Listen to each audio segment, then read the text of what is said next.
AWR의 말씀을 들으시는 청취자 여러분, 특별히 북에서 말씀을 들으시는 동포 여러분 안녕하십니까? 2021년 새해부터 시편 묵상이란 주제로 시편 1편부터 150편까지의 말씀을 묵상하며 여러분과 은혜를 나눌 유창종 목사입니다. 이 시간이 시냇가에 심은 나무가 철을 따라 열매를 맺고 그 잎사귀가 마르지 아니함 같이 여러분의 영혼을 소성시키는 시간이 되시길 기도하면서 오늘 시편 1편 복 있는 사람이란 주제로 말씀을 살피겠습니다. 먼저 시편 1편의 말씀을 낭독해 올리겠습니다.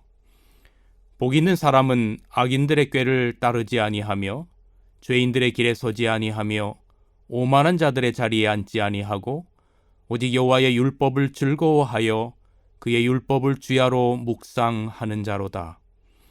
그는 시냇가에 심은 나무가 철을 따라 열매를 맺으며 그 잎사귀가 마르지 아니함 같으니 그가 하는 모든 일이 다 형통하리로다. 악인들은 그렇지 아니하며 오직 바람에 나는 겨와 같도다. 그러므로 악인들은 심판을 견디지 못하며 죄인들이 의인들의 모임에 들지 못하리로다. 무릇 의인들의 길은 여호와께서 인정하시나 악인들의 길은 망하리로다. 아멘. 여러분, 시냇가에 심은 나무가 철을 따라 열매를 맺는 것을 상상해 보세요. 한때 열매를 맺은 후에 오랫동안 열매를 기다리게 하는 것이 아니라 매 철을 따라 열매를 맺는 이 아름다운 모습을 상상해 보십시오. 이 모습은 마치 에덴 동산의 모습과 같다는 생각이 듭니다. 인간이 타락하기 이전에 하나님께서 창조하신 에덴 동산의 모습은 얼마나 아름다웠겠습니까? 모든 나무로부터 항상 열매가 맺힙니다. 에덴의 중앙으로부터 생명수가 흐르죠. 그리고 그 생명수 강 좌우에는 달마다 맺히는 실과가 풍성하며 항상 영원한 생명력이 넘쳐납니다. 이것이 바로 에덴 동산의 모습입니다. 시편 전체 150편은 바로 이 시편 1편으로부터 출발합니다. 그러므로 시편 1편은 시편 전체 150편의 기준이 된다라고 생각할 수 있습니다. 그래서 시편은 우리 인생에 수많은 희노애락을 그리고 있는데요. 그 희노애락 가운데 시편 1편의 말씀을 붙잡으면 에덴 동산의 그 아름다운 모습을 붙잡고 우리가 다시 그곳을 들어가기를 희망하면 우리는 이 세상에서 당하는 모든 어려움들을 뛰어넘을 수 있습니다. 그러므로 시편 1편은 시편 전체의 중심이 된다고 말할 수 있겠습니다. 시편 1편 4절 악인들은 그렇지 아니하며 오직 바람에 나는 겨와 같도다 라고 기록되어 있습니다. 인생에 늘 바람이 붑니다. 유혹의 바람, 환난의 바람이 불지요. 바람에 나는 인생을 받쳐주는 것이 전혀 없습니다. 뿌리가 없기 때문에 그렇습니다. 시편 1편 4절의 말씀은 3절과는 매우 다릅니다. 시냇가에 심은 나무와는 매우 다릅니다. 뿌리가 없기 때문에 일어난 상황에 늘 쫓기면서 살아갑니다. 공격하는 원수가 있다면 공격하는 원수에게 늘 시달립니다. 힘들게 하는 사람에게 늘 시달립니다. 시련과 고난이 있을 때에는 시련과 고난에 쫓겨 다닙니다. 주변 상황으로부터 벗어나질 못합니다. 마치 바람에 나는 겨와 같습니다. 일평생 바람은 붑니다. 문제로부터 자유로울 수 없어요. 그래서 열매가 맺히지 않습니다. 바람에 떠돌아 다니는 인생이니까 삶의 중심이 없는 것입니다. 시냇가에 심은 나무는 뿌리의 상태가 중요합니다. 겉을 보면 다 비슷비슷해요. 뿌리가 어디에 있는가가 중요합니다. 뿌리가 어디에 자리를 잡고 있는가가 중요한 겁니다. 시냇가에 심은 나무의 뿌리는 항상 물기에 젖어 있습니다. 시냇물로부터 유입되는 물기를 뿌리가 흡수하여 영양분을 공급받습니다. 여러분, 뿌리는 우리의 영혼을 의미합니다. 물, 생명수는 하나님의 말씀을 의미합니다. 우리의 영혼인 뿌리를 하나님의 말씀인 물이 감쌉니다. 그래서 우리의 영혼이 하나님의 말씀 속에 잠겨 있습니다. 사로잡혀 있습니다. 말씀에 젖어 있습니다. 시냇가에는 항상 물이 흐릅니다. 항상 물이 흐르기 때문에 시냇가에 심은 나무는 뿌리가 마르지 않습니다. 늘 촉촉하게 젖어 있습니다. 시냇가에 심은 나무는 시냇가에 심어져 있고 뿌리가 늘 젖어 있기 때문에 잎사귀가 마르지 않고 열매가 맺힙니다. 이와 마찬가지로 우리의 영혼은 말씀에 늘 젖어 있어야 하는 것입니다. 이것이 마르면 안 됩니다. 그런데 많은 사람들의 영혼은 건조합니다. 바짝 메말라 있어요. 열매는 고사하고 나무가 말랐습니다. 자칫하면 고사할 수 있습니다. 나무는 물이 없으면 살 수가 없습니다. 나무가 사는데 물은 직접적인 영향을 끼치지요. 하나님의 말씀에 어느 정도 사로잡혀 있는가에 따라 우리의 영혼의 질이 달라집니다. 영적 삶의 질이 달라진다는 말씀입니다.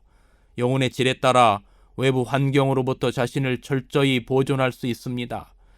그런데 영적으로 메말라 있다는 것은 외부적인 영향에 의해 에너지를 더 많이 빼앗기는 것을 의미합니다.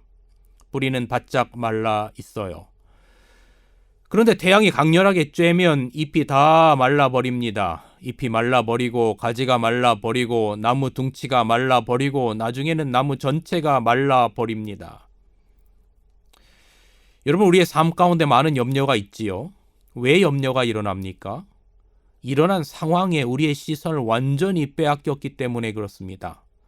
태양빛이 강렬하게 비칠 때 뿌리에서 에너지가 나오지 않습니다. 그래서 자신을 보호할 수 없어요. 태양빛이 더 크게 영향을 끼치기 때문에 염려로부터 벗어나지 못합니다. 저는 염려도 일종의 묵상이라는 생각을 해보았어요. 묵상은 깊이 생각하는 것입니다. 염려는 깊이 그 염려 자체를 묵상하는 것입니다. 그런데 염려는 말씀을 묵상하는 것이 아니에요. 바로 일어난 사건과 일어난 일을 깊이 묵상하는 것입니다. 그래서 염려하면 모든 에너지를 다 빼앗깁니다. 염려는 자신의 신변에 대해서 묵상하는 것입니다. 여러분, 우리의 삶 가운데 분노가 많이 일어납니다. 분노는 일어난 일에 대해 즉각적으로 반응하는 것입니다. 일어난 일에 대해 즉각적으로 반응하는 인생은 뿌리가 깊지 않은 풀과 같은 인생이라 할 수 있습니다. 바람이 부는 대로 반응합니다. 뿌리가 없기 때문입니다. 그것은 나무라고 할 수가 없습니다. 그저 풀뿌리에 지나지 않지요. 여러분, 왜 오늘 본문에 악인들의 꾀를 따릅니까? 왜 사람들이 오만한 자의 자리에 앉아 있습니까? 뿌리가 없기 때문에 그렇습니다. 나무가 아니고 그저 풀뿌리에 지나지 않기 때문에 그런 것입니다. 뿌리 깊은 나무는 정오에 태양이 뜨겁게 내리쬐어도 영향을 받지 않습니다. 오히려 더 푸르러집니다. 탄소 동화 작용이 일어납니다. 우리는 고난은 축복이라고 말합니다. 그러나 고난이 모든 이에게 축복이 되는 것은 아닙니다. 고난은 정오에 태양이 뜨겁게 내리쬐는 것과 같습니다. 태양이 뜨겁게 내리쬐는 것이 시냇가에 심기지 않은 나무에게는 고난입니다. 그러나 시냇가에 심은 나무에게는 태양빛이 고난이 아닙니다. 오히려 나무가 더 튼튼해지고 견고해집니다. 하나님의 말씀에 사로잡혀 있는 사람에게 고난이 오면 영혼이 더 강화됩니다. 더 강력해집니다. 그러나 말씀의 뿌리를 내리지 않은 영혼은 고난이 왔을 때 바짝 말라버립니다. 정신을 차리지 못합니다. 죽는다고 야단입니다. 그러므로 고난을 이겨내는 힘은 어디로부터 옵니까? 다른 것으로는 고난을 이길 수 없습니다. 우리의 영혼이 하나님의 말씀에 깊이 잠겨져 있으면 됩니다. 말씀에 사로잡히면 고난을 이길 수 있습니다. 말씀이 고난을 이기게 합니다. 그런데 여러분, 이것은 갑자기 되는 것이 아닙니다. 그러므로 평소가 중요합니다. 오늘 심는다고 뿌리가 내리는 것은 아닙니다. 시냇가에 심은 나무는 뿌리가 물가에 있습니다. 뿌리가 항상 물가에 있는 겁니다. 갑자기 시냇가로 옮겨 심은 나무가 아닙니다. 시냇가에 심겨져 있는, 오래전부터 심겨져 있는 나무입니다. 평소 우리가 무엇을 가장 많이 생각하는가? 우리의 생각을 사로잡고 있는 것이 무엇인가가 매우 중요합니다. 우리의 시선을 빼앗는 것이 매우 많습니다. 세상의 염려로부터 빠져나오지 못하게 합니다. 하나님의 말씀에서 벗어나 이 세상의 것을 주야로 묵상하면 염려할 일밖에 없습니다. 이 세상을 들여다보면 염려할 것밖에 없습니다. 세상 사람들의 삶의 방식의 중심부에는 염려가 있습니다. 하루 이틀 만에 만들어진 것이 아닙니다. 염려하는 것이 습관화되어 있습니다. 염려가 영혼의 깊은 곳에 뿌리내리고 있습니다. 그래서 하나님의 말씀이 들어오지 못합니다. 하나님의 말씀이 들어오는 것을 막아버립니다. 우리는 평소에 익숙한 곳으로 빠져드는 성향이 있습니다. 오랫동안 젖어 있다 보면 별로 노력하지 않아도 저절로 하게 됩니다. 염려가 그런 것입니다. 집까지 오가는 길이 있습니다. 익숙한 길이 있습니다. 다른 길이 있지만 항상 그 익숙한 길로만 다닙니다. 이것은 이미 뿌리 내린 삶을 의미합니다. 익숙해진 것입니다. 습관화된 것입니다. 그것으로부터 벗어나는 것은 매우 어렵습니다. 옛 삶의 특징은 염려입니다. 예수님께서 마태복음 6장 31절 32절에 염려하여 이르기를 무엇을 먹을까 무엇을 마실까 무엇을 입을까 하지 말라 이는 다 이방인들이 구하는 것이라고 말씀하셨습니다.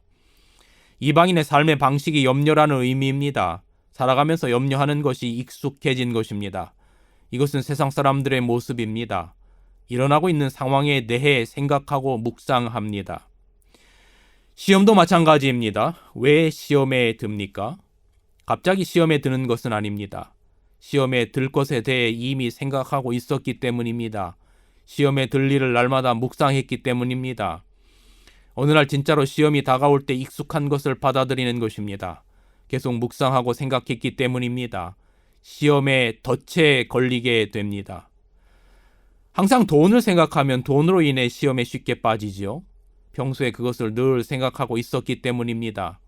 생각하고 있는데 다가오니 익숙합니다. 그래서 거부하지 않고 받아들입니다. 돈으로 인해 시험에 든 자는 주야로 돈을 묵상한 사람입니다. 가룟 유다는 예수님을 따랐지만 예수님보다 돈을 더 사랑했습니다. 그래서 스승을 팔아버렸습니다. 그는 늘 돈을 생각했기 때문입니다. 우리는 말씀만 묵상하는 것이 아닙니다. 자신이 집착하는 것은 자신이 묵상하는 것입니다. 집착하는 것이 곧 묵상하는 것입니다. 돈에 집착하면 돈을 묵상하게 됩니다. 명예에 집착하면 명예를 묵상하게 되지요. 인기에 집착하면 인기를 묵상하게 됩니다. 그래서 결국 그것들이 뿌리를 내리지요. 뿌리를 내리면 그것이 우리를 사로잡습니다. 내 영혼을 사로잡아버리고 그곳에서 길이 나고 습관화되고 그것이 내 인생이 되어버립니다. 나를 사로잡는 생각이 염려가 됩니다. 나를 사로잡는 생각이 나로 하여금 시험에 빠지게 합니다. 나를 사로잡는 생각이 나를 이끌어갑니다. 여러분, 우리가 해야 할 일은 무엇입니까? 우리의 마음과 생각, 우리의 영혼에 영향을 주는 것이 많은 세상 속에서 우리는 수동적으로 있으면 안 됩니다. 우리는 적극적으로 행동해야 합니다. 무엇을 묵상할 것인지 의도적으로 결정해야 합니다. 우리의 마음과 생각을 내버려 두면 안 됩니다. 여기에서 전쟁이 벌어집니다.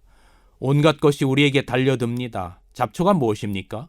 뿌리지도 않았는데 나는 것이 잡초이고 가꾸지 않았는데도 자라는 것이 잡초입니다. 잡초는 아주 지독합니다. 좋은 나무의 영양분을 다 빨아먹습니다. 그대로 두면 잡초가 무성해집니다. 우리는 죄인입니다. 악한 생각을 품고 악한 생각이 자라는 데는 시간이 그리 오래 걸리지 않습니다. 부정적인 생각이 우리 안에 자리 잡으면 아주 빨리 확장됩니다. 가만히 있으면 안 됩니다. 중립 상태로 있어서는 안 됩니다. 우리에게 영향을 주는 것이 우리 주변에 얼마나 많습니까? 악인과 죄인과 오만한 자가 우리 주변에 얼마나 많습니까? 우리를 부적절한 환경 속에 빠져들게 하는 요소가 매우 많습니다. 자칫하면 우리 영혼의 뿌리가 어둠 속에 빠질 수 있습니다. 우리로 하여금 하나님으로부터 멀어지게 하고 신앙적으로 잠들게 할 만한 요소가 우리 주변에 매우 많습니다. 그래서 우리는 항상 경계해야 합니다. 소극적으로 가만히 있으면 안 됩니다. 우리가 어디에 뿌리를 내리고 있는가가 중요합니다. 뿌리를 내리면 계속해서 자랍니다. 잘한 것이 열매를 맺습니다. 그가 하는 모든 일이 다 형통하리로다는 것은 뿌리 내린 것에 의한 삶의 결과를 의미합니다. 그러므로 그냥 내버려 두어서는 안 됩니다. 적극적으로 개입하고 의도적으로 힘을 기울여야 합니다. 본문 시편 1편의 핵심은 2절 말씀입니다. 오직 여호와의 율법을 즐거워하여 그의 율법을 주야로 묵상하는도다라고 기록되어 있습니다. 이것이 결정적인 요소입니다. 하나님의 말씀을 늘 묵상하는 자는 염려와 유혹을 물리칠 수 있습니다. 미국 인디언들은 자녀들에게 대대손손 늘 해주는 이야기가 있다 합니다. 사람의 마음에는 늘 두 마리의 늑대가 있단다. 선한 늑대와 악한 늑대. 그런데 이 두 마리는 항상 우리들의 마음 가운데서 싸운단다. 그때 그 이야기를 듣던 자녀가 묻습니다. 아빠, 그럼 어느 늑대가 이겨요? 그때 부모들은 말해준다 합니다. 너가 밥을 주는 늑대가 이긴단다. 그렇습니다. 우리는 누구에게 밥을 주고 있습니까? 여호와의 율법을 주야로 묵상하는 자는 당연히 선에게 밥을 주는 것입니다. 그러니 항상 열매를 맺는 시냇가의 나무처럼 푸르를 수 있는 겁니다. 본문 시편 1편 2절의 말씀에서 핵심은 묵상입니다. 묵상은 하나님의 말씀에 깊이 뿌리 내리는 것입니다. 말씀에 뿌리 내린다는 것은 하나님의 말씀이 사로잡는 것을 의미합니다. 나에게 고난이 닥쳤습니다. 고난보다 하나님의 말씀이 나를 지배하면 말씀에 깊이 뿌리를 내린 것입니다. 예를 들어 고난의 강도가 50입니다. 그리고 말씀의 강도가 100입니다. 그래서 100인 말씀의 강도가 고난인 50의 강도를 지배한다면 고난이 우리를 흔들지 못합니다. 말씀이 우리를 사로잡기 때문에 그렇습니다. 그런데 말씀의 뿌리가 약하면 고난이 더 큰 영향을 끼치기 때문에 말씀보다 고난을 묵상하게 됩니다. 말씀의 뿌리가 깊지 않기 때문입니다. 사람들은 고난 속에 있으면 하나님의 말씀이 들리지 않고 엉뚱한 소리가 들립니다. 마귀가 들려주는 소리가 들립니다. 마귀는 너 이제 망했다. 너 이제 끝이다. 차라리 죽는 것이 낫지라고 계속 말합니다. 마귀는 고난 속에서 헛소리를 듣게 하고 우리를 이상한 길로 가게 만듭니다. 그래서 고난이 심화됩니다. 예수님께서는 광야에서 마귀로부터 시험을 당하셨습니다. 어려운 시험이었습니다. 40일 동안 금식하신 분께 마귀는 먹을 것을 가지고 시험했습니다. 마귀는 육신을 가진 예수님을 시험했습니다. 육신을 가지고 계신 예수님께서 40일 동안 금식하신 후에 마귀는 먹을 것을 가지고 예수님을 시험했습니다. 40일간 금식한 것은 육체적으로는 죽음과 같은 상태라고 할 수 있겠습니다. 먹는 것 외에는 고난으로부터 빠져나올 방법이 없는 상태입니다. 40일간 아무것도 먹지 않은 사람에게 먹는 것 외에 다른 방법이 없지요. 육체를 가지고 있기에 먹어야 살 수 있지 않습니까? 그러므로 먹는 것보다 문제를 해결할 수 있는 방법은 없습니다. 시험은 그런 것입니다. 우리가 일상에서 마주치는 시험 가운데 만만한 것이 하나도 없습니다. 마귀는 그것 외에 다른 것은 없는 것처럼 우리를 궁지로 몰아갑니다. 그러나 예수님께서는 마귀의 시험을 이기셨습니다. 예수님께서는 말씀으로 시험을 이기셨습니다. 이것은 우리에게 모델이 됩니다. 예수님께서는 기록되었으되 사람이 떡으로만 살 것이 아니요 하나님의 입으로 나오는 모든 말씀으로 살 것이니라고 말씀하셨습니다. 예수님께서는 말씀에 깊이 뿌리 내린 그런 삶을 사신 것입니다. 저는 예수님께서 시험당하신 장면을 보면서 오늘 시편 1편의 말씀이 생각났습니다. 예수님께서는 말씀에 깊이 뿌리를 내리고 사셨기 때문에 시냇가에 심은 나무처럼 푸른 삶을 사셨습니다. 열매 맺힌 삶을 사셨습니다. 여러분, 저는 이제 말씀을 줄이면서 여러분께서 처한 상황이 고통스러우십니까? 혹 염려 가운데 계십니까? 예수님처럼 오직 말씀을 붙들고 말씀에 뿌리 내린 삶을 살아가면 그 사람은 참으로 복 있는 사람입니다. 마침내 영원한 생명을 얻게 될 것이기 때문에 그렇습니다. 여러분의 삶의 승리의 길이 활짝 열리기를 주님의 이름으로 축원하면서 다시 시편 1편의 말씀을 읽어드리면서 말씀을 줄입니다. 복 있는 사람은 악인들의 꾀를 따르지 아니하며 죄인들의 길에 서지 아니하며 오만한 자들의 자리에 앉지 아니하고 오직 여호와의 율법을 즐거워하여 그 율법을 주야로 묵상하는도다. 그는 시냇가에 심은 나무가 철을 따라 열매를 맺으며 그 잎사귀가 마르지 아니함 같으니 그가 하는 모든 일이 다 형통하리로다. 악인들은 그렇지 아니하며 오직 바람에 나는 겨와 같도다. 그러므로 악인들은 심판을 견디지 못하며 죄인들이 의인들의 모임에 들지 못하리로다. 무릇 의인들의 길은 여호와께서 인정하시나 악인들의 길은 망하리로다. 기도하겠습니다. 하나님, 이스라엘의 역사 가운데 복 있는 사람들이 어떻게 살아갔고 그들을 하나님께서 어떻게 대우하시는지를 우리는 알고 있습니다. 그리고 그 반대편에선 악인들의 결말이 어떻게 되는지 또한 알고 있습니다. 하나님, 우리 시대에 우리 또한 복 있는 사람으로 살게 해주십시오. 악인들의 꾀를 따르지 아니하고 죄인의 길에 서지 아니하고 오만한 자의 자리에 앉지 않고 하나님의 법을 즐거워하며 묵상하며 살게 해주십시오. 그로 인해 하나님께서 우리의 소원을 온전하게 해주실 그 날과 그 나라를 대망하며 살게 하여 주시옵소서. 예수님의 이름으로 기도드립니다. 아멘.